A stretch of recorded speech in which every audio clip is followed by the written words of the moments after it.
తండ్రి అయిన దేవునికి క్రీస్తు నామములో వందనాలు తెలియపరుచుకుంటున్నాను. అదేవిధంగా చేరువచ్చిన మీ అందరికీ, అలాగే సహోదరులు అంబేద్ గారికి ప్రత్యేకమైనటువంటి వందనాలు తెలియపరుచుకుంటున్నాను. ప్రార్థన చేసుకుని దేవుని వాక్యంలోనికి వెళ్దామండి. ప్రార్థన చేసుకుందాం. ప్రేమ కలిగిన మా తండ్రి, పరిశుద్ధమైన మీ ఘనమైన నామానికి వందనాలు చెల్లిస్తున్నాను తండ్రి. తండ్రి, ఈ యొక్క సాయంకాల సమయంలో మీ పిల్లలుగా మమ్మల్ని అందరినీ కూడా సమకూర్చి ఈ యొక్క మార్కండపాడు గ్రామంలో మమ్మలను చేర్చిన విధానాన్ని బట్టి కృతజ్ఞతాస్తుతులు చెల్లిస్తున్నాను తండ్రి. తండ్రి, నిలబడి మీ పిల్లలకు కొన్ని మాటలను తండ్రి మీ దివ్య గ్రంథము నుండి వివరిస్తుండగా వారికి ఏ విధంగా చెబితే అర్థమవుతుందో అట్టి జ్ఞానమును నాకు ప్రసాదించమని వేడుకుంటున్నాను తండ్రి. అలాగే వినుచున్న మా పిల్లలకు వినగలిగే చెవులు, గ్రహించే మనసును అనుగ్రహించమని, మరి ముఖ్యంగా వారి యొక్క మనోనేత్రాలను వెలిగించమని వేడుకుంటున్నాను తండ్రి. యేసుక్రీస్తు వారి పేరట ఈ ప్రార్థన అడిగి వేడుకుంటున్నాను కన్న తండ్రి, ఆమేన్. మంచిదండి. మరి ఈ రోజుకి ఏర్పాటు చేసినటువంటి పాఠము దయగల దేవుడు. ఏమండి? దయగల దేవుడు. దేవుడు దయగలవాడా? దేవుడు దయగలవాడా? ఉదాహరణకి ఏమన్నా ఎలా ఉన్నారు అని మనల్ని ఎవరైనా ప్రశ్నించారనుకోండి, ఏమంటాం మనం? ఏదో మీ దయ వలన బాగానే ఉన్నామంటాం. అవునా? ఏదో లేండి మీ దయ వల్ల నేను బాగున్నాను అంటాం. వాళ్ళు తెలివైన వారు అనుకోండి, ఏం చెప్తారు? ఏమండి, నా దయ వలన కాదండి, దేవుని దయ వలన మనం అంతా కూడా బాగున్నాం అంటాం. అవునా? అవునండి. ఇలా మనం ఆలోచిస్తే ప్రియమైన దేవుని పిల్లారా, దేవుడు దయగలవాడు.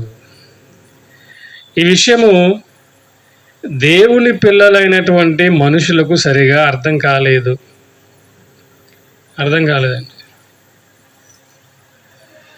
దేవుని ప్రేమ,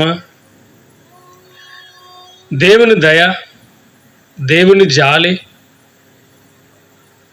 వీటిని గురించి ఆలోచించే సమయము ఈరోజు దేవుని పిల్లలైన మనుషులకు లేదండి. అందుకే దేవుడు తన గురించి తాను చెప్పుకోవాలనుకున్నాడు. తన మనసులోని ఆలోచనలన్నీ, తన మనసులోని కోరికలన్నీ దేవుడు తన పిల్లలైన ఇదిగో ఈ భూమి మీద ఉన్నటువంటి మనుషులందరికీ తెలియాలని అనుకున్నాడు. కానీ మనిషి మాత్రం తన గురించి తాను తెలుసుకోవడానికి ఇష్టపడుతున్నాడు కానీ, ఆసక్తి చూపిస్తున్నాడు కానీ, దేవుని గురించి అనేసరికి మాత్రం ఆసక్తి చూపించడం లేదు. ఏమండి? దేవుని మాటలు వినాలి అనేసరికి మాత్రం ఏ ఒక్కరు కూడా ఆశపడడం లేదండి. అందుకే అసలు దేవుడు దయగలవాడా? ఆయన దయ ఎలా ఉంటుంది? ఏమండి? ఆయన దయ ఎలా ఉంటుంది? ఆయన ఎవరిపైన దయ చూపించాడు, ఎలా ఆయన దయ చూపించాడు అనే విషయాలను మనం బైబిల్ నుంచి ఈరోజు ఆలోచన చేద్దామండి.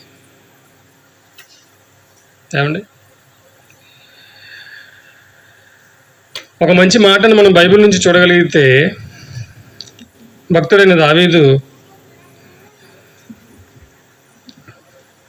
కీర్తనల గ్రంథము 107వ అధ్యాయము, కీర్తనల గ్రంథము 107వ అధ్యాయము మొదటి వచనాన్ని మనం చదవగలిగితే, ఎవరండి? యెహోవా దయాళుడు. ఎవరు చెప్తున్నారు ఈ మాట? దావీదు గారు చెప్తున్నారండి. ఏమని? యెహోవా దయాళుడు, ఆయనకు కృతజ్ఞతాస్తుతులు చెల్లించుడి. యెహోవా ఎవరంటండి? దయాళుడు. అందుకే మనం ఆలోచిస్తున్నాం ఏమని? దయగల దేవుడు. దేవుడు తన భక్తుల ద్వారా ఏం రాయించాడంటే, ఇదిగో నేను దయాళుడను, దయగలిగిన దేవుడను. అని మాట్లాడుతూ మరొక సందర్భాన్ని మనం చూడగలిగితే ప్రియమైన దేవుని పిల్లారా, అదే కీర్తన గ్రంథము 145 అధ్యాయము 7వ వచనం. అదే కీర్తన గ్రంథము 145 అధ్యాయము 7వ వచనాన్ని మనం చూడగలిగితే ఏంటండి, నీ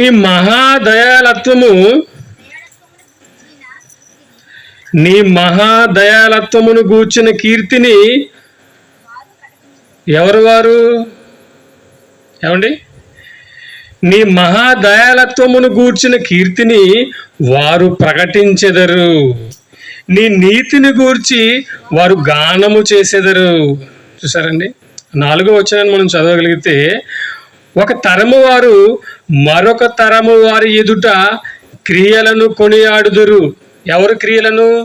దేవుని క్రియలను. చూసారా, నీ క్రియలను కొనియాడుదురు, నీ పరాక్రమ క్రియలను తెలియజేదురు, మహోన్నతమైన నీ ప్రభావ మహిమను, నీ ఆశ్చర్య కార్యములను నేను ధ్యానించెదను, నీ భీకర కార్యముల విక్రమమును మనుష్యులు వివరించెదరు, నీ మహాత్యమును వర్ణించెదను, నీ మహాదయాలత్వమును గూర్చిన కీర్తిని వారు ప్రకటించెదరు. అంటే దేవుని దయాలత్వాన్ని ప్రకటించాలా? ఏమండి, ప్రకటించాలండి. దేవుడు ఎంత గొప్పవాడో చెబితేనే కదా మనిషి మారేది. అవునా? ఏమంటే ఒక వస్తువు ఎంత విలువైనదో చెబితేనే కదా ఆ వస్తువుని మనుషులు కొనేది. అవునా?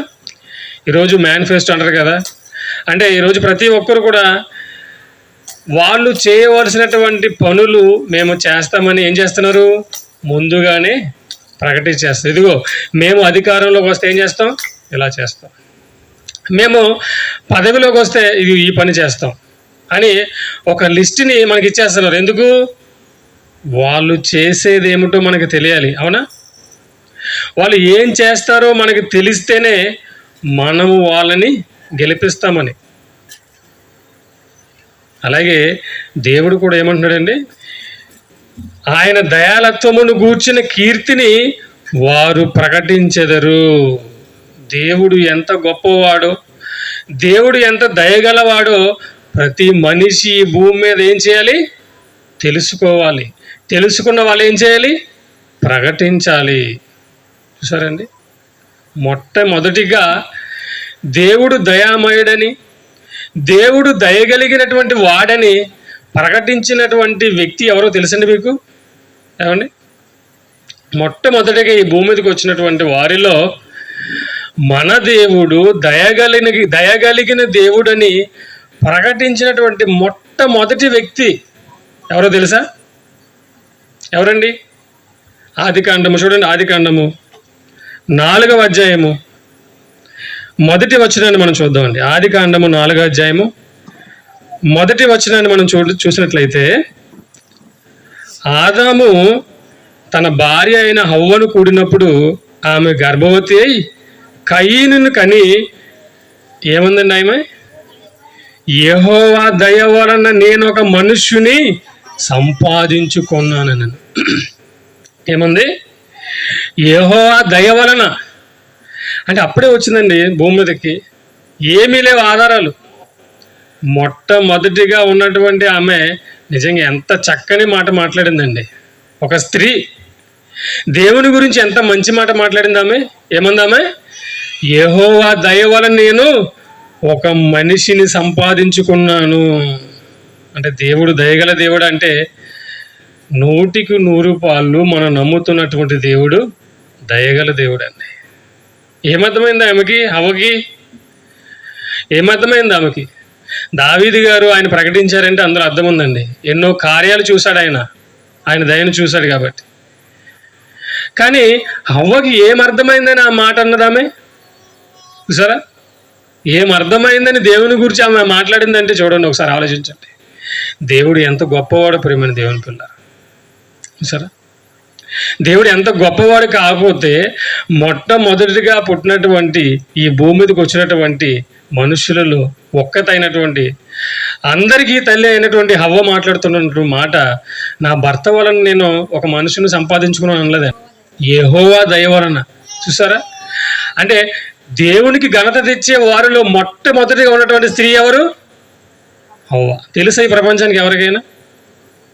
స్త్రీ జన్మను చూసి స్త్రీలే బాధపడుతున్నటువంటి పరిస్థితులు ఈరోజు ఏముంది ప్రపంచం ఉంది. అవునా? ఆడపిల్ల పుట్టిందని కానీ అయ్యో మళ్ళీ ఆడపిల్ల పుట్టిందని కన్న తల్లే బాధపడేటువంటి పరిస్థితిలో దేవుని యొక్క నామాన్ని గొప్పగా ప్రకటించినటువంటి వ్యక్తుల్లో మొట్టమొదటి స్త్రీ ఎవరు? అవ్వండి. ఏమి జరిగింది ఆమె జీవితంలో మేలులు? దేవుడు ఏమి చేశాడని ఆమె అంత పెద్ద మాట మాట్లాడింది చూసారా? యెహోవా దయ వలన, అంటే దేవుడు దయగలిగిన దేవుడా? అవునండి. తప్పు చేశారని ఆదాము హవ్వల్ని దేవుడు ఏం చేశాడు? తోటలోంచి గెంటేశాడా? శిక్ష వేశాడా? అయినా కానీ హవ్వ ఏమన్నది? దయగలిగిన దేవుడు, దయ చూపిన దేవుడని దేవుని గురించి ఎంత చక్కగా మాట్లాడిందండి ఆ రోజు. ఈ రోజుల్లో దేవుని గురించి మాట్లాడేవారు ఎవరున్నారు చెప్పండి? ఈ రోజుల్లో ప్రియమైన దేవుని పిల్లారా, ఇలా మనం దేవుని గురించి ఆలోచించుకుంటూ వెళ్ళిపోతే దేవుడు ఇశ్రాయేలీయుల పట్ల ఎంత మేలు చేశాడండి ఆయన. అవునా? దేవుడు ఇశ్రాయేలీయులకు ఆయన ఎంత మేలు చేశాడు? ఐగుప్తు కొలిమి అంటాడు దాన్ని. ఐగుప్తు కొలిమిలో బానిసలుగా ఉన్నటువంటి వారిని విడిపించి కనాను దేశానికి వారిని నడిపించినటువంటి దేవునిని ఆఖరికి ఇశ్రాయేలీయులు ఏం చేశారో తెలుసండి? ఏమండి? ఎన్ని మేలులు చేశాడు. పగలు మేఘస్తంభము, రాత్రి అగ్నిస్తంభము. ఇవన్నీ కూడా దేవుడు వారి పట్ల చేసినప్పటికీ, ఇదిగో ఐగుప్తు బానిసత్వం నుంచి విడిపించినప్పటికీ వాళ్ళు దేవునిని గుర్తించుకున్నారా? ఏమండి? వాళ్ళు దేవునిని గుర్తించుకున్నారా? ఏం జరిగిందో ఒకసారి ఆ సందర్భాన్ని మనం చూడగలిగితే నిర్గమకాండము 32వ అధ్యాయము. ఏమండి? నిర్గమకాండము 32వ అధ్యాయము 7వ వచనాన్ని మనం చూడగలిగితే, కాగా యెహోవా మోషేతో ఇట్లనెను, నీవు దిగి వెళ్ళుము, ఐగుప్తు దేశము నుండి నీవు రప్పించిన నీ ప్రజలు చెడిపోయిరి. నేను నియమించిన త్రోవ నుంచి త్వరగా తొలగిపోయి తమ కొరకు పోత పోసిన దూడను చేసుకొని దానికి సాగిలపడి బలి నర్పించి, ఓ ఇశ్రాయేలు, ఐగుప్తు దేశము నుండి నిన్ను రప్పించిన నీ దేవుడు ఇదే అని చెప్పుకొనిరే. చూసారా? ఎప్పుడైతే మోషే కొండ దిగి రావడానికి కొంచెం ఆలస్యమైందో వెంటనే వీళ్ళు ఏం చేశారు? మమ్ములను ఐగుప్తులో ఉంచి రప్పించిన దేవుడు ఎవరంట? దూడను చేసుకున్నారు. దూడను చేసుకుని ఆ దూడనే దేవునిగా కొలవడం ప్రారంభించారు. అవునా? వెంటనే దేవునికి, ఇది చూసినటువంటి దేవునికి వెంటనే ఏమొచ్చిందంటే కోపం వచ్చేసిందండి. కోపం వచ్చిన దేవుడు ఏం మాట్లాడుతున్నాడో మనం చూడగలిగితే, ఏమండి? మరియు యెహోవా ఇట్లనెను, నేను ఈ ప్రజలను చూచి ఉన్నాను, ఇదిగో వారు లోబడనొల్లని ప్రజలు, కావున నీవు ఊరకుండుము, నా కోపము వారి మీద మండును, నేను వారిని కాల్చివేసి నిన్ను గొప్ప జనముగా చేసేదన్నది మోషేతో చెప్పగా. చూసారా?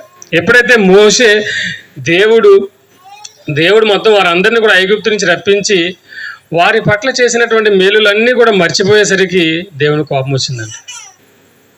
దేవుని కోపం వచ్చేసి వెంటనే ఏం చేయాలనుకున్నాడు? వాళ్ళందరినీ కూడా ఏం చేయాలనుకున్నాడండి? కాల్చేయాలనుకున్నాడా? అంత కోపం వచ్చింది దేవునికి. అంత కోపం వచ్చిందండి. మొత్తం వాళ్ళందరినీ కూడా కాల్చేయాలి అని డిసైడ్ అయిపోయాడు దేవుడు. చంపేయాలనుకున్నాడు వారందరినీ. అంతే కదండి? ఏదైనా ఎవరికైనా మనం ఏదైనా ఒక సహాయం చేసామనుకోండి, చేసిన సహాయానికి కనీసం థ్యాంక్స్ కూడా చెప్పలేదు అనుకుంటాం. మనం ఏమనుకుంటాం? వీడేంట్రా, కోపం వస్తుంది రాదా? వచ్చేస్తుంది దాన్ని. కోపం వచ్చేసి ఇలాంటి వాడికి అనవసరంగా సహాయం చేశాను నేను, అసలు సహాయం చేయకపోయి ఉంటే ఎంత బాగుండుండ్రా అని అనుకుంటామా? అవునండి. దేవుడు కూడా ఇశ్రాయేలీయుల పట్ల ఆయన ఎంతో కనికరం చూపించి వాళ్ళనే తన పిల్లలుగా ప్రకటించుకుని వాళ్ళ ఎడల తన సంకల్పాన్ని నెరవేర్చుకోవాలనుకుని ఎన్నో ఆశలతో ఆలోచనలతో ఐగుప్తుల నుండి వారిని రప్పిస్తే వాళ్ళు ఏం చేశారు? ఐగుప్తు నుండి మమ్మల్ని రప్పించిన దేవుడు దూడని చెప్పి దూడని చేసుకునేసరికి దేవునికి చాలా కోపం వచ్చేసింది. దేవునికి కోపం వచ్చేసింది. వచ్చిన వెంటనే దేవుడు ఏమనుకున్నాడు తెలుసండి? మొత్తం వీళ్ళందరినీ కాల్చి పడేయాలనుకున్నాడు అంతే. ఇశ్రాయేలు అందరినీ కాల్చి పడేయాలనుకున్నాడు అంతే. కాల్చి పడేయాలని ఆలోచన చేశాడు. చేసిన తర్వాత మోషే ఏం చేశాడు చూడండి. 11వ వచనం. మోషే తన దేవుడైన యెహోవాను బ్రతిమాలుకొని, యెహోవా, నీవు మహాశక్తి వలన బాహుబలము వలన ఐగుప్తు దేశములో నుండి రప్పించిన నీ ప్రజల మీద నీ కోపము మండనేలా? ఆయన కొండలలో వారిని చంపునట్లును భూమి మీద నుండి వారిని నశింపజేయనట్లును కీడు కొరకే వారిని తీసుకుని పోయినని ఐగుప్తులు ఎలా చెప్పుకొనవలెనను. నీ కోపాగ్ని నుండి మల్లుమని నీవు నీ ప్రజలకు ఈ కీడు చేయక దాని గూర్చి సంతాపపడము. నీ సేవకులైన అబ్రహామును, ఇస్సాకును, ఇశ్రాయేలును జ్ఞాపకము చేసుకొనుము. నీవు వారితో ఆకాశ నక్షత్రముల వలె మీ సంతానము అభివృద్ధి చేసి నేను చెప్పిన ఈ సమస్త భూమిని మీ సంతానమునకిచ్చేదననియు వారు నిరంతరము దానికి హక్కుదారులగుదురనియు వారితో నీ తోడని ప్రమాణము చేసి చెప్పితవనను. అంతటి యెహోవా తన ప్రజలకు చేసేదనని చెప్పిన కీడును గూర్చి సంతాపపడెను. సరే, చంపేయాలనుకున్నాడు. మొదట చంపేయాలనుకున్నాడండి. మొత్తం అందరిని కూడా కాల్చి పడేయాలనుకున్నాడు దేవుడు. అవునండి, దేవుడే మొత్తం అందరిని కాల్చేయాలనుకున్నాడు. కానీ ఎప్పుడైతే మోషే మరలా బ్రతిమలాడాడో దేవుని యొక్క ఆలోచన మార్చుకున్నాడు. చంపాలనుకున్న వారందరినీ కూడా ఏం చేశాడు దేవుడు? క్షమించేసి విడిచిపెట్టేశాడండి. స్కూల్కి పంపినటువంటి మన పిల్లలు స్కూల్కి వెళ్లకుండా రోడ్లు అంటే తిరుగుతున్నారు అనుకోండి, ఏం చేస్తాం మనం? కర్ర పట్టుకుని చితక్కొట్టేస్తావునా? భయం లేదురా నీకు? నీ ఇష్టం వచ్చినట్టు తిరుగుతున్నారు. నువ్వు స్కూల్కి వెళ్ళి బాగా చదువుకోరని చెప్తే నువ్వు చేసే పనులేంటివి అని చెప్పి ఏం చేస్తావు? చితక బాధేస్తామండి. అవునా? కానీ దేవుడు ఏం చేశాడు? క్షమించేశాడా? వదిలిపెట్టేశాడా? ఎంత కోపం వచ్చిందంటే ఆయనకి వాళ్ళని చంపేయాలన్నంత కోపం వచ్చింది దేవునికి. కానీ మోషే బ్రతిమలాడగానే ఏం చేశాడు? ఆయన విడిచిపెట్టేశాడు, క్షమించేశాడు. దయగల దేవుడా? దయగల దేవుడు అండి మన దేవుడు. మనం నమ్ముకుంటున్నటువంటి దేవుడు దయగల దేవుడు. ఆయన చూపించేటువంటి దయ ముందు మనం అండి చిన్నటువంటి ఈ మనుషులు చూపించే దయకి మనం ఏం చేస్తాం? లొంగిపోతాం. అవునా? మనుషులు చూపించే చిన్న ప్రేమలకి మనం ఏం చేస్తాం? లొంగిపోయి దేవుని ప్రేమనే మనం దూరం చేసేసుకుంటామండి. అవునా? ఈ లోకంలో ఉన్నటువంటి స్నేహం, బంధుమిత్రుల ప్రేమకు, స్నేహితుల ప్రేమకు, కుటుంబంలో ఉన్నటువంటి వాళ్ళ ప్రేమకు మనం ఏమైపోతాం? బానిసలైపోతాం. కానీ దేవుని ప్రేమ ముందు, దేవుని దయ ముందు ఈ లోకంలో ఉన్న ప్రేమలన్నీ కూడా ఎలాంటివి? చాలా చిన్నవండి, చాలా చిన్నవి. చూసారా? మరొక సందర్భాన్ని మనం చూడగలిగితే దేవుడు ఎంత గొప్పవాడో, ఆయన దయ ఎంత గొప్పదో మరొక సందర్భాన్ని మనం చూడగలిగితే ప్రియమైన దేవుని పిల్లారా, న్యాయాధిపతుల గ్రంథము 16వ అధ్యాయము. ఏమండి? న్యాయాధిపతుల గ్రంథము 16వ అధ్యాయము 28వ వచనం మనం చూడగలిగితే, ఏమండి, 16వ అధ్యాయం 28లో ఈ సందర్భం సంసోను గురించి వ్రాయబడిందండి. ఏమండి? అందరికీ తెలిసిన వ్యక్తి ఎవరైనా సంసోను.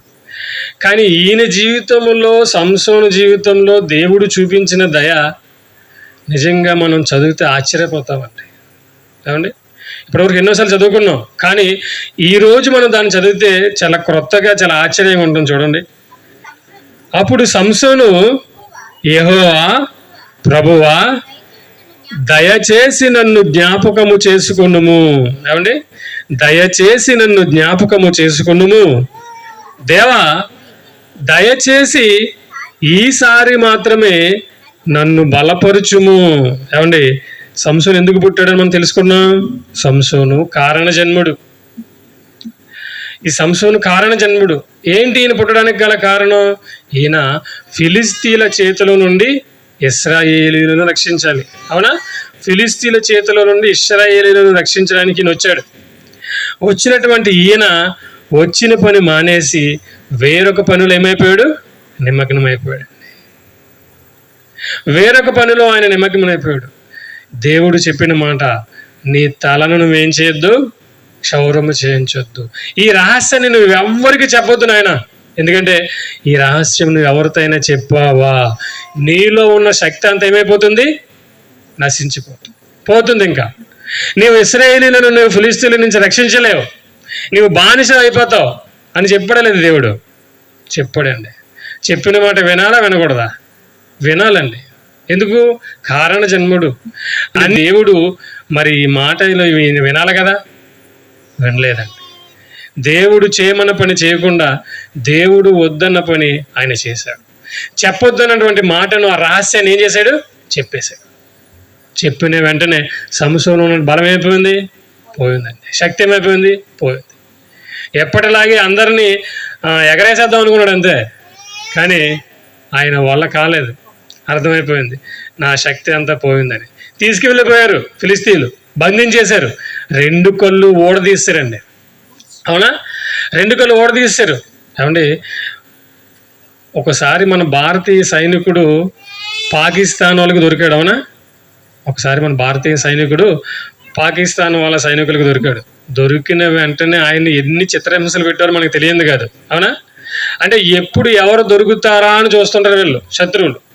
అలాగే సంసోను ఎప్పుడు దొరుకుతాడా అని ఫిలిష్తీయులు ఎదురు చూస్తుండగా సంసోనే తన అంతట తాను దొరికేశాడు. దొరకగానే సంసోను 2 కళ్ళు తీసేశాడు. ఒక న్యాయాధిపతిని, ఒక రక్షకుణ్ణి, ఇశ్రాయేలు రక్షకుని యొక్క పరిస్థితి ఏమైపోయింది, ఆఖరికి ఫిలిష్తీయులకు బానిసగా మారిపోయాడు. మారిపోయిన తర్వాత ఆయనకు గుర్తొచ్చిందండి, ఏమని? దేవుడు దయాళుడని. ఎవరు గుర్తొచ్చింది? సంసోనికి ఏమని గుర్తొచ్చింది? నా దేవుడు, నన్ను పుట్టించిన దేవుడు దయాళుడు, ఆయన నా పట్ల కృప చూపిస్తాడని ఆలోచించి ఆయన పలికిన మాటలు ఒక్కోసారి మనం చూడగలిగితే మరొకసారి ఏమన్నాడు ఆయన 28లో, అప్పుడు సంసోను, యెహోవా ప్రభువా, దయచేసి నన్ను జ్ఞాపకము చేసుకునుము. దేవా, దయచేసి ఈసారి మాత్రమే నన్ను బలపరచుము. నా 2 కన్నుల నిమిత్తము ఫిలిష్తీయులను ఒక్కమారే దండించి పగ తీర్చుకొననిమ్మని యెహోవాకు మొరపెట్టి ఆ గుడికి ఆధారముగానున్నటువంటి 2 మధ్య స్తంభములలో ఒకదానిని కుడి చేతను ఒకదానిని ఎడమ చేతను పట్టుకుని నేనును ఫిలిష్తీయులను చనిపోదుముగాక అని చెప్పి బలముతో వంగినప్పుడు గుడి ఆ సర్దారుల మీద, దానిలో ఉన్న జనులందరి మీద పడెను. మరణకాలమును అతడు చంపిన వారి శవములు లెక్క జీవిత కాలమందు అతడు చంపిన వారి లెక్క కంటే ఎక్కువ ఆయన. చదివారు, ఏమర్థమైంది? నిజంగా దేవుడు ఎంత దయ లేకపోతేనండి ఆయనలో, సంసోను జీవితాన్ని ముందే ఆయనకి చెప్పేశాడు. ఏమండి, నువ్వు ఎందుకు పుట్టావో, ఎలా పుట్టావో, నువ్వు చేయవలసిన పని ఏంటో, నీవు చెప్పకూడని రహస్యాలేంటో, ఈ విషయాలన్నీ ఆయనకి చెప్పేశాడు. కానీ దేవుని మాట వినకుండా దేవుని మాటను పక్కన పెట్టి సంసోను తన జీవితాన్ని నడిపించుకుని ఆఖరికి ఫిలిష్తీయులకు బానిసగా దొరికేశాడు. దొరికినప్పుడు ఇక ఆఖరిసారిగా ఒక అవకాశాన్ని అడిగాడండి సంసోను. మనమైతే ఏం చేస్తాం? రే, చెప్పిన మాట వినకుండా నీ ఇష్టం వచ్చినట్టు బ్రతికావరా, పోయి నీకు నచ్చింది చేసుకో, నీకు రూపాయి ఇచ్చేది కూడా లేదని చెప్తావునా ఎవరినైనా మన మాట వినకపోతే. కానీ దేవుడు ఏం చేశాడు చూడండి. ఒకవేళ నిజంగా సంసోను చేసిన ప్రార్థన కానీ మనవ కానీ దేవుడు ఆలకించకపోతే సంసోను పరిస్థితి ఏంటి? ఏమండి, ఒకవేళ నిజంగా దేవుడు తనకు ఆ శక్తిని మరలా ఇవ్వకపోతే సంసోను ఏమైపోతాడో తెలుసండి? తనకు మిగిలిన జీవితాంతం ఫిలిష్తీయులకు బానిసగా బతికేవాడు. అవునా? ఒకవేళ దేవుడు ఆ శక్తిని సంసోనికి ఇవ్వకపోతే ఇక ఫిలిష్తీయులు పెట్టే బాధలను భరిస్తూ అలాగే బ్రతకాలి. కానీ ఏం చేశాడు దేవుడు మరలా సంసోనికి ఆ శక్తిని ఇచ్చేశాడు. ఇవ్వగానే ఏమైపోయాడు సంసోను? నేను కూడా చనిపోతానన్నాడు కదా సంసోను, నేను ఫిలిష్తీయులను చనిపోతాం తండ్రి, ఒక్కోసారి మరలా నాకు ఆ శక్తిని ప్రసాదించమనగానే, ఏమండి, దేవుడు ఎవరు? దయగల దేవుడు అండి. వెంటనే మరలా సంసోనికి ఆ శక్తిని ప్రదర్శించాడు. అలా మరలా శక్తిని ఇవ్వబట్టి ఏం చేశాడు సంసోను? తను బ్రతుకున్న కాలంలో ఎంతమందినైతే ఫిలిష్తీయులను చంపాడో ఆ రోజు అంతకంటే ఎక్కువ మందిని చంపేశాడు. చూసారా? ఒకవేళ అవకాశాన్ని కనుక దేవుడు సంసోనికి ఇవ్వకపోతే ఆయన పరిస్థితి ఏంటి? ఆయన చనిపోయేంత వరకు ఫిలిష్తీయులు ఇష్టం వచ్చినట్లు ముందు కళ్ళు పీకేశారు. తర్వాత ఒక చేయి నరికేయచ్చు, తర్వాత ఒక కాలు నరికేయచ్చు. అవునా? ఇష్టం వచ్చినట్టు ఫుట్బాల్ ఆడుకున్నట్టు ఆడుకునే వాళ్ళు తెలుస్తుంది. కానీ దేవుడు అవకాశాన్ని వారికి ఇవ్వలేదు. సరే అండి, ఎంత మంచి దేవుడు అండి మన దేవుడు, ఎంత మంచి దేవుడు మనం నమ్ముకున్నటువంటి దేవుడు. కానీ మనకు వస్తున్నటువంటి ఈ విషయాలు తెలియక చిన్న చిన్న బాధలను బట్టి మనం ఏమంటాం, దేవుడా ఏమండి, చిన్న చిన్న బాధలకి మనం కృంగిపోయి, దేవా నేనే దొరికానా నీకు, నాకే ఎందుకు ఇన్ని బాధలు రావాలి, నాకే ఎందుకు ఇన్ని శ్రమలు రావాలి అని మనం కృంగిపోతామండి. కానీ దేవుడు ఎంత మంచివాడో, ఆయన కృప ఎంత గొప్పదో మనం చదువుతుంటే ప్రియమైన దేవుని పిల్లరా నిజంగా ఆశ్చర్యం వేస్తుందని. ఆశ్చర్యం. సంసోను పట్ల దేవుడు చూపించినదా ఎంత గొప్పది ఏమండి. ఇకపోతే మన ఎడల దేవుడు ఏం చేశాడు అని అనుకుంటున్నారా? మన ఎడల దేవుడు చూపించిన కృప, ఆయన చూపించిన దయ, ఆయన చూపించిన ప్రేమ వర్ణించలేనిదండి.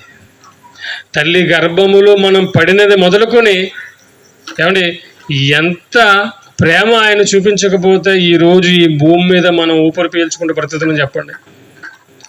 ఎంతోమంది తల్లి గర్భంలో పడగానే చనిపోయిన వాళ్ళు ఉన్నారు. అవునా? ఎంతోమంది చనిపోయిన వారు ఉన్నారు. భూమి మీద పుట్టి చనిపోయిన వారు ఉన్నారు. కానీ ఈరోజు ఇంతవరకు మనం ఈరోజు బ్రతకగలిగామంటే అది కేవలము దేవుని యొక్క దయ వలననే. అందుకేనండి హవ్వ రోజు ఏం మాట్లాడిందో తెలుసా? ఇదిగో గర్భములో తన గర్భములో అవయవాలు ఎలా ఎదుగుతున్నాయో, ఎవరు అవయవ నిర్మాణం చేస్తున్నదో ఎవరికి అర్థమైపోయింది? హవ్వకు అర్థమైపోయిందండి. మనకి ఎలాగ అర్థమైంది? ఇదిగో బైబిల్లోని మాటలు చదవడం బట్టి, ఈరోజు డాక్టర్లు పరిశోధనలు చేయడం బట్టి అర్థమైంది. కానీ ఈ విషయం అంతా ముందే హవ్వకు అర్థమైపోయింది. ఆహా, నా గర్భములో అవయవ నిర్మాణం చేసింది ఎవరు? దేవుడు. దేవుడు చెప్పిన మాట వారు వినలేదు. అవునా? ఆదాము హవ్వల్లో హవ్వ మోసపోయింది. నేను దేవుడిని ఆయన మాటను వినకపోయినా కానీ దేవుడు నాకు గర్భఫలాన్ని ఇచ్చాడంటే, అబ్బా దేవుడు ఎంత దయామయుడు, దేవుడు ఎంత దయాళుడు అని అర్థమైపోయిందండి ఆయనకి. ఆమెకు అర్థమైపోయింది. అందుకే మొట్టమొదటిగా పలికిన మాట, యెహోవా దయ వలన నేను ఒక మనిషిని సంపాదించుకున్నాను. ఈరోజు ఈ భూమి మీద మనం బ్రతుకుతున్నామంటే ఏమండి దేవుని దయ వలనే. అవునండి, దేవుని దయ వలన మనం ఈరోజు ఈ భూమి మీద బ్రతుకుతున్నాం. ఏమండి, కానీ మనం అనుకుంటాం ఇది మన కష్టం వలన, మన జీతం వలన, నేను పనికి వెళ్ళడం వలననే ఈరోజు ఇదిగో ఎంత ఆనందంగా ఉన్నాను అనుకుంటాం. లేదండి, మనమంతా ఈరోజు ఈ భూమి మీద ఉన్నామంటే ఇలా దానికి గల కారణం దేవుని యొక్క దయ. సరే, మరొక సందర్భాన్ని మనం చూడగలిగితే ప్రియమైన దేవుని పిల్లరా, కీర్తనల గ్రంథము 104 అధ్యాయము, కీర్తనల గ్రంథము 104 అధ్యాయము 14 వచనాన్ని చూడగలిగితే, కీర్తనల గ్రంథము 104 అధ్యాయము 14 వచనం, పశువులకు గడ్డిని ఏమండి, పశువులకు గడ్డిని, నరుల ఉపయోగమునకు కూర మొక్కలను ఆయన మొలిపించుచున్నాడు. అందుమూలమున భూములో నుండి ఆహారమును, నరుల హృదయమును సంతోషపెట్టు ద్రాక్షారసమును, వారి మొగములకు మెరుగునిచ్చు తైలమును, నరుల హృదయమును బలపరచు ఆహారమును ఆయన పుట్టించున్నాడు. ఎవరు? దేవుడా. మన వాళ్ళు ఏమంటారు? జై కిసాన్ అంటే రైతే దేవుడు, జై కిసాన్ అంటే జై జవాన్. ఆయన ఎవరు? బోర్డర్లో సెక్యూరిటీ అండి. వాళ్ళు లేకపోతే మనం బ్రతకలేం కదా. జై జవాన్ జై కిసాన్ అంటే రైతే దేవుడు. అంటే ఆహారాన్ని ఇస్తుంది ఎవరు మనకి? దేవుడా రైతే? చెప్పండి. దేవుడు అండి. ఈరోజు కరెక్ట్గా పంటలు చేతికి వచ్చేసరికి వర్షం పడిపోతుందండి. అవునా? కరెక్ట్గా పంటలు చేతికి వచ్చి బస్తాలు పట్టే సమయానికి వర్షం పడుతుంది. మరి వర్షాన్ని ఆపగలడా రైతు? దేవుడు అన్నారు కదా. అంటే దేవుడు ఎందుకు వర్షాలు కురిపిస్తున్నాడో ఆలోచించండి ఒకసారి. దేవునికి తెలియదా? తెలుసు కదా. మరి కరెక్ట్గా పంట చేతికి వచ్చినప్పటికి ఎందుకు వర్షాలు పడుతున్నాయి? ఎందుకంటే మనిషి దేవుణ్ణి ప్రక్కన పెట్టి ఎవరిని దేవునిగా మొక్కుతున్నాడు? మనిషిని దేవుడిగా మొక్కుతున్నాడు కాబట్టి ఈ విషయం దేవునికి నచ్చడం లేదు. ప్రేమైన దేవుని పిల్లలు, అంటే మనకి ఆహారం ఇస్తున్న ఎవరంటే మనకి దేవుడు మనకి ఆహారాన్ని ఇస్తున్నాడు. చూసారా, దేవుడు మనకి ఆహారాన్ని దయచేస్తున్నాడు. అందుమూలమున చూసారా, నీ క్రియల ఫలము చేత భూమి తృప్తి పొందుచున్నది. పశువులకు గడ్డిని, నరుల ఉపయోగమునకు కూర మొక్కలమును ఆయన మొలిపించుచున్నాడు. అందుమూలమున భూమిలో నుండి ఆహారము పుట్టును. నరుల హృదయములను బలపరచు ఆహారమును ఆయన పుట్టించుచున్నాడు. దేవుడు మనకి ఆహారాన్ని ఇస్తున్నాడండి. కానీ ఈ విషయాన్ని మర్చిపోయినటువంటి మనుషులు దేవుని ప్రక్కన పెట్టేశారండి. రైతే రాజు, రైతే దేవుడు అయిపోయాడు. చూసారా, అంటే భూమిలో పడిన విత్తనము అది చచ్చి మొలకెత్తాలంటే ఎవరి సహాయం కావాలి? దేవుని సహాయం కావాలండి. దేవుడు పెట్టినటువంటి ఈ ప్రకృతిలో ఉన్నటువంటి ఈ విధానం, ఈ పద్ధతి అంతా ఎవరు పెట్టారు? ఇదంతా దేవుడు పెట్టాడు. రైతు వెళ్ళి కేవలం విత్తనాన్ని నాటుతాడంతే. కానీ ఆ విత్తనం ఫలించాలి, ఆ విత్తనము మొక్కగా మారాలి, ఆ మొక్కలోంచి ధాన్యపు గింజలు రావాలి. ఇదంతా దేవుడు పెట్టినటువంటి పద్ధతి, దేవుడు సృష్టించిన సృష్టిది. చూసారా, కానీ వేడి వేడి అన్నం తింటున్నప్పుడు మనం ఎవరిని జ్ఞాపకం చేసుకుంటాం? దేవుని జ్ఞాపకం చేసుకుంటామా?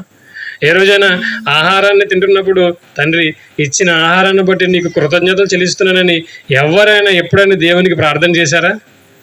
ఏమండి, తక్కువ మంది ఉంటారు. ఎందుకు? ఈ ఆహారాన్ని నాకు ఇస్తుంది దేవుడని వారికి తెలియదు. ఇదిగో నేను ఉదయాన్నే పనికి వెళ్ళి కష్టపడి సంపాదించి ఇదిగో ఒక 25 కేజీల రైస్ ప్యాకెట్ కొనుక్కోగలిగాను, అది నా వలని అనుకున్నాడు మనిషి.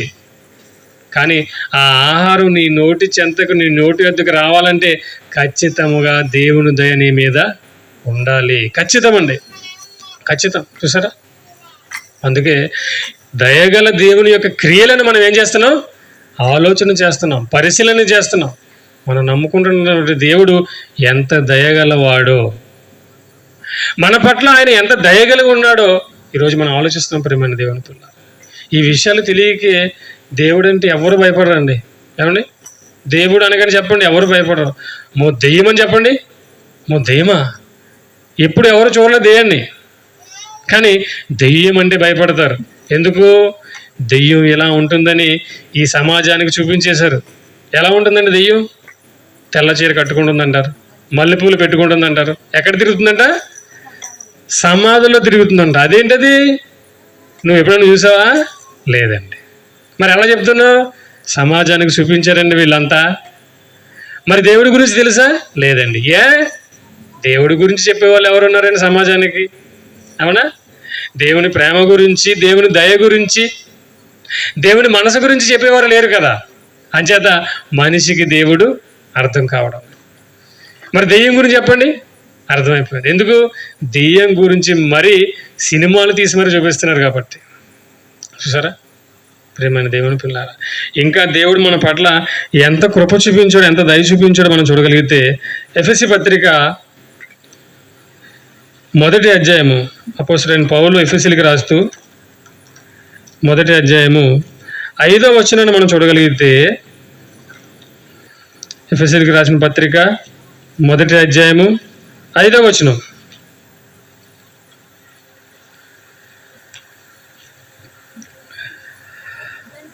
ఎట్లనగా తన ప్రియుని యందు తాను ఉచితముగా మనకు అనుగ్రహించిన తన కృప మహిమకు కీర్తి కలుగునట్లు తన చిత్త ప్రకారమైన దయా సంకల్పము చొప్పున, తన చిత్త ప్రకారమైన దయా సంకల్పము చొప్పున యేసుక్రీస్తు ద్వారా తనకు కుమారులుగా స్వీకరించుటకై మనలను ముందుగా తన కోసము నిర్ణయించుకొని.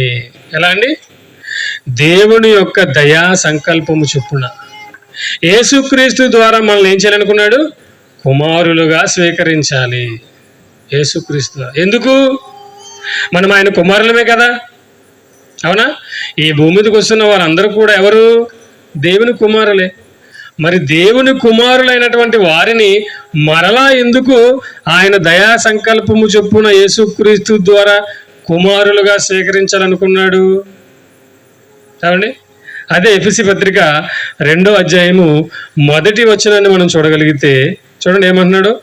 ఎఫెసీ పత్రిక 2వ అధ్యాయము 1వ వచనం, మీ అపరాధముల చేతను పాపముల చేతను మీరు చచ్చిన వారై ఉండగా ఆయన మిమ్మును క్రీస్తుతో కూడా బ్రతికించెను. భూమి మీదకి వచ్చినటువంటి మనము ఏమైపోయామంట? పాపము చేత అపరాధముల చేత చచ్చిపోయాం. పైకి మనిషి బ్రతికే ఉన్నాడండి, అన్నీ బాగున్నాయి, కానీ మనం దేవుని దృష్టిలో ఏమైపోయాం? చచ్చిపోయాం. చచ్చిపోయినటువంటి మనల్ని దేవుని యొక్క దయ వలన ఏం చేశాడు? ఆయన తన ప్రియ కుమారుడైన యేసుక్రీస్తు ద్వారా మరలా మనల్ని ఏం చేశాడు? కుమారులుగా స్వీకరించాలనుకున్నాడు. అంటే ఈ భూమి మీద మనకు కనిపిస్తున్న వీళ్ళంతా కూడా ఎవరు? మనం ఎవరిని శవాలంటాం? ఆత్మ లేని వారిని, చనిపోయిన వారిని శవాలంటాం. కానీ ఇప్పుడు దేవుని దృష్టిలో ఆలోచిస్తే దేవుని దృష్టిలో ఎవరు శవాలుగా ఉన్నారు? బ్రతుకున్నారు, కానీ పాపము చేస్తున్న వాళ్ళంతా కూడా ఎవరు? చచ్చిన వారితో సమానం. అవునా? ఇప్పుడు ఒకసారి ఈ మాటను ఆలోచించి దేవుని దృష్టిలో ఒకసారి చూడండి సమాజాన్ని. పాపము చేస్తున్న ప్రతి ఒక్కరు ఎవరు? శవాలే. దేవుని దృష్టిలో పాపము చేస్తూ అపరాధము చేస్తున్న ప్రతి ఒక్కరు ఎవరు? శవాలు. ప్రేమైన దేవుని పిల్లలు, అలాంటి శవాలను దేవుడు ఏం చేశాడు? తన దయ చేత, తన దయా సంకల్పము చేత క్రీస్తు ద్వారా మనల్ని ఏం చేశాడు? మరలా బ్రతికించాడు. క్రీస్తులోనికి బాప్తిసం తీసుకున్నటువంటి మనమందరం మనం ఏమయ్యాం? చనిపోయిన మనమంతా ఏమయ్యాం? మరలా బ్రతికాం. ఇది ఎవరి దయ? దేవుని దయ వలన. చూసారండి? మనం ఏమైనా చేసామా? మనం ఏమైనా చేసామని దేవునికి లేదండి. మనం ఇంకనూ పాపులమై ఉండగానే ఆయన తన కుమారుణ్ణి మన కోసం బలిగా అర్పించేశాడు. ఎంత దయగలిగిన తండ్రి అండి ఆయన మన మీద. ఒకవేళ దేవుడు ఈ దయ కనుక మన ఎడలో చూపించకపోతే మనమంతా ఎక్కడికి వెళ్ళిపోతాం? నరకానికి వెళ్ళిపోతాం. నరకమైన ఒక భయంకరమైనటువంటి లోకానికి మనం వెళ్ళిపోవలసిన వాళ్ళమండి. కానీ దేవుడు మన ఎడల దయ చూపించి ఏం చేశాడండి? చిన్న సహాయం కాదండి, ఎంత సహాయం చేశాడో తెలుసా? తన ప్రియ కుమారుడైన యేసుక్రీస్తునే మన కోసం ఏం చేశాడు? ఆయన బలిగా అర్పించేశాడండి. What a wonderful God! ఎంత మంచి దేవుడు ఈ ప్రపంచంలో ఉన్నాడని ఎవరైనా నిరూపించగలరా? ఏమండి? ఎంత మంచి దేవుడు! నా నిమిత్తము, నేను చేసిన పాపముల నిమిత్తము, నేను చేసిన అపరాధం నిమిత్తము నా దేవుడు తన కుమారుణ్ణి బలిగా అర్పించాడండి అని చెప్పగలిగేటువంటి దేవుడు ఈ ప్రపంచంలో ఎక్కడైనా ఉంటారు చెప్పండి? ఎక్కడ ఉండదండి. చూసారా? అందుకే ఎవరైనా దయగలిగిన దేవుడు. ఏమండి? మా అమ్మగారికి 2 కిడ్నీ ఫెయిల్ అయిపోయిందండి. మీలో ఎవరైనా మీ అమ్మగారికి కిడ్నీ ఇవ్వచ్చు కదంటే ఇస్తారు ఎవరైనా? మా అమ్మ అంటే నాకు చాలా ఇష్టం అండి, కానీ కిడ్నీ ఇవ్వడం చాలా కష్టం అండి. ఇస్తారు ఎవరైనా? ఎవరెవరండి? ఏమండి? నా పిల్లలంటే నాకు చాలా ఇష్టం అండి. మరి మీ పిల్లల్లో ఒక ఆయనకి ఆ కిడ్నీ పోయిందండి, మరి మీ పిల్లలకు ఒక కిడ్నీ దానం చేయొచ్చు కదండి, ఎవరిని ఇస్తారా? ఎవరెవరండి? ఏమండి? మనది కానీ ఈ అవయవాలు, అవునా? ఈ అవయవాలు మనకి ఎవరిచ్చారు? దేవుడిచ్చాడు. మనది కానీ అవయవాలు, మనము చేయలేని అవయవాలను దేవుడు మనకిస్తే తిరిగి మనము మన పిల్లలకి ఇవ్వలేకపోతున్నామంటే దేవుడు ఏం చేశాడండి? తన ప్రియ కుమారుణ్ణే. ఏమండి? మరలా యేసు అంటే దేవునికి చాలా ఇష్టం. ఆయననే మన కోసం బలిగా ఇచ్చేసాడండి ఈ లోకం కోసం. నిజంగా ఎంత దయగలిగిన దేవుడు అండి మన దేవుడు. చూసారా? ఎంత దయగలిగిన దేవుడు! చాలా మంచి దేవుడు అండి మన దేవుడు. మనం నమ్ముకున్న దేవుడు చాలా మంచి దేవుడు. ప్రియమైన దేవుని పిల్లారా, ఎంత దయగలిగిన దేవుణ్ణి మనము చేరుకున్నందుకు మనమంతా ఎవరము? అదృష్టవంతులు. కానీ మనం ఏమనుకుంటాం? ఉదయం లేవగానే ఎందుకు వచ్చిన జీవితం రా బాబు అని బాధలు పడతాయి. ఎందుకు? మనకున్నటువంటి బాధలు, మనకున్నటువంటి శ్రమలను బట్టి, అవునా? కానీ నిజముగా ఒక రోజు మీరంతా సంతోషపడతారండి. ఎందుకు? మనము నమ్మిన దేవుడు ఎంత గొప్పవాడో ఒక రోజు మనకి తెలుస్తుంది. ఆ రోజు ఇక మన సంతోషానికి అవధులు ఉండవు. అర్థమవుతుందండి? ఆ రోజు మన సంతోషానికి అవధులు ఉండవండి. అంత గొప్ప దేవుణ్ణి మనం ఈరోజు తెలుసుకున్నాం. అంత గొప్ప దేవుని యందు ఈరోజు మనము భయభక్తులు కలుగున్నాం. ఏమండి, దేవుడు ఎంత దయగలిగిన వాడో తెలుసుకున్నాం. ఇది తెలుసుకోవడం వలన మనకు వచ్చిన ప్రయోజనం ఏమిటి, మనము చేయవలసిన పనులు ఏమిటి, అది కూడా చూసుకుని ముగించుకుందాం ప్రియులారా. చూడండి, పేతురు రాసినటువంటి మొదటి పత్రిక, పేతురు రాసిన మొదటి పత్రిక 2వ అధ్యాయము మొదటి వచనాన్ని మనం చూడగలిగితే ప్రియమైన దేవుని పిల్లరా, పేతురు రాసిన మొదటి పత్రిక 2వ అధ్యాయము మొదటి వచనం, ప్రభువు దయాళుడని మీరు రుచి చూచి ఉన్న ఎడల. ఓకే, ఇప్పటి వరకు విన్నారు కదా, ప్రభువు దయాళుడని రుచి చూసారా? అర్థమైందా? ప్రభు దయాళుడా? చెప్పండి, ప్రభు దయాళుడా? ఓకే, టేస్ట్ చేశారా? రుచి చూసారా? అవునండి, మేము టేస్ట్ చేసామండి. ఏంటి, ఏదైనా ఒక కూర కానీ ఏదైనా టేస్ట్ చేయకుండా మనం ఏం చేయలేం, ఎలా ఉందో చెప్పలేం. అవునా? బాగుందో బాగోలేదో చెప్పలేం. ఏదైనా కూర ఎలా ఉందంటే కొంచెం వేసి చూసి అప్పుడు చెప్తాం బాగుందని. ఇప్పటి వరకు దేవుని గురించి తెలుసుకున్నాం, మనం విన్నాం. అయితే విన్న తర్వాత దేవుడు అంటున్న మాట, ప్రభు దయాళుడని మీరు రుచి చూచి ఉన్న ఎడల. రుచి చూశారు కదా? చూసామండి. అయితే మీరు చేయవలసిన పని ఏంటో తెలుసా? సమస్తమైన దుష్టత్వమును, సమస్తమైన కపటమును, వేషధారణను, అసూయను, సమస్త దూషణ మాటలను మాని క్రొత్తగా జన్మించిన శిశువులను పోలిన వారై. చూసారా, దేవుడు ఎలాంటి కూడా అర్థమైపోయిందండి మనకి. దేవుడు దయాళుడని అర్థమైంది. అర్థమైనటువంటి మనం ఎలా ఉండాలి ఇప్పుడు? ఏమండి, అర్థమైనటువంటి మనం ఎలా ఉండాలంటే సమస్తమైన దుష్టత్వమును, సమస్తమైన కపటమును, వేషధారణను, అసూయను, సమస్త దూషణ మాటలను మాని క్రొత్తగా జన్మించిన శిశువులను పోలిన వారై. శిశువులు ఎలా ఉంటారు? వీడు ఎలా ఉంటాడు జాన్సన్? ఏదైనా కల్మషం కానీ, ఏమండి, దూషణ కానీ ఏమైనా ఉంటాయి చిన్నపిల్లల్లో? ఏమీ ఉండవండి. దేవుని గురించి రుచి చూసిన మనం ఎలా ఉండాలంటే దైవాలుగా మనం మారిపోవాలి. ఏమండి, దైవాలుగా మనం మారిపోవాలి. కల్మషంలో ఎంగో చూడండి, చిన్నపిల్లల్లో కల్మషం ఉండదండి, అసూయ ఉండదండి. స్కూల్కి వెళ్ళిన పిల్లల్ని తల్లిదండ్రులు చితక బాధేశారు అనుకోండి, ఏడుస్తారా? ఏడుస్తారు, బాగా ఏడుస్తారు, చాలా కోపంగా ఏడుస్తారు. మరలా ఏమైపోతారు? ఉదయాన్నే లేదు. నిజంగా ఆలోచించండి, వాళ్ళు ఏడుస్తూ ఎలా ఏడుస్తారంటే అమ్మాయి కొట్టింది కానీ అమ్మ అని ఏడుస్తారు. చూసారా, చిన్నపిల్లలు తెలియని ఒక ఆలోచన. కొట్టింది అమ్మే కానీ ఏమని ఏడుస్తారు? అమ్మాయిని ఏడుస్తారు. మళ్ళీ కొట్టింది డాడీ అని ఏడుస్తారు. వాళ్ళు కల్ముషాలు, పగలు, అసూయలు ఉండవండి కదా. ఇది తెలుసుకున్నటువంటి మనము ఎలా ఉండాలన్నాడు దేవుడు. ఇదిగో మీరు కూడా మీ ప్రభువు దయాళుడని మీరు చూశారు కదా, తెలుసుకున్నారు కదా. తెలుసుకున్న మీరు సమస్తమైన దుష్టత్వాన్ని, సమస్తమైన కపటము. దుష్టత్వం అంటే సాతానుకు సంబంధించింది. కపటం అంటే పైకి చాలా బాగుంటారండి, ఏమండి, కానీ లోపల వేరే ఆలోచనలు ఉంటాయి. చూసారా, కానీ అలా ఉండకూడదండి. మనం ఏం చెప్తున్నారు దేవుడు? మీరు లోపల ఎలా ఉన్నారో బయటకు అలాగే ఉండండి. అలా ఉండండి, మీరు చాలా సంతోషంగా ఉంటారు. చూసారా, ఇదిగో మీరు సమస్తమైన కపటమును, వేషధారణను, అసూయను మాని. వేషధారణ, ఈరోజు క్రైస్తవులు ఉన్నటువంటిది ఏంటిది? వేషధారణ. అందరూ కూడా వేషధారణ క్రైస్తవులే. పైకి భక్తుల్లో ఉంటారు, లోపలంతా భయంకరులు. పైకి భక్తులే, లోపల భయంకరు. అలా ఉండకూడదు. మీరు అలా ఉండకూడదు. అసూయను, సమస్త దూషణ మాటలను మాని క్రొత్తగా జన్మించిన శిశువుల వలె మీరు ఉండాలి అని చెప్తున్నారండి. శిశువుల వలె మీరు ఉండాలి. ప్రభు దయాళుడని మీరు రుచి చూసి ఉండేడల మీరు కూడా ఏం చేయాలి? దయగల వారిగా మారిపోవాలి. అర్థమవుతుందండి. కాబట్టి ప్రియమైన దేవుని పిల్లరా, ప్రభు దయాళుడని మనం తెలుసుకున్నాం కాబట్టి మనము కూడా ఏమైపోవాలి? మనము కూడా దయ కలిగి శిశువులను పోలిన వారై, ఏమండి, రక్షణ విషయంలో ఎదుగు నిమిత్తము ఆ పాలను అపేక్షించుడి. మనుషుల చేత విసర్జింపబడినను దేవుని దృష్టికి ఏర్పరచబడినది అమూల్యమును సజీవమైన రాయియగు ప్రభు వద్దకు వచ్చిన వారై. చూసారా, కాబట్టి ప్రియమైన దేవుని పిల్లారా, దేవుడు ఎవరు? దయగల దేవుడు. ఆ దేవునికి పుట్టినటువంటి పిల్లలు మనలో ఏముండాలి? దయ.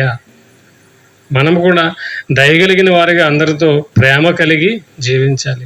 అందరితో సమాధానంగా మనము ఉండాలి. అలా ఉండి చిన్నపిల్లల వలె మన యొక్క మనస్సును మనం మార్చుకోగలిగితే, అందుకేమన్నా యేసుక్రీస్తు ఇలాంటి వారిదే పరలోక రాజ్యము.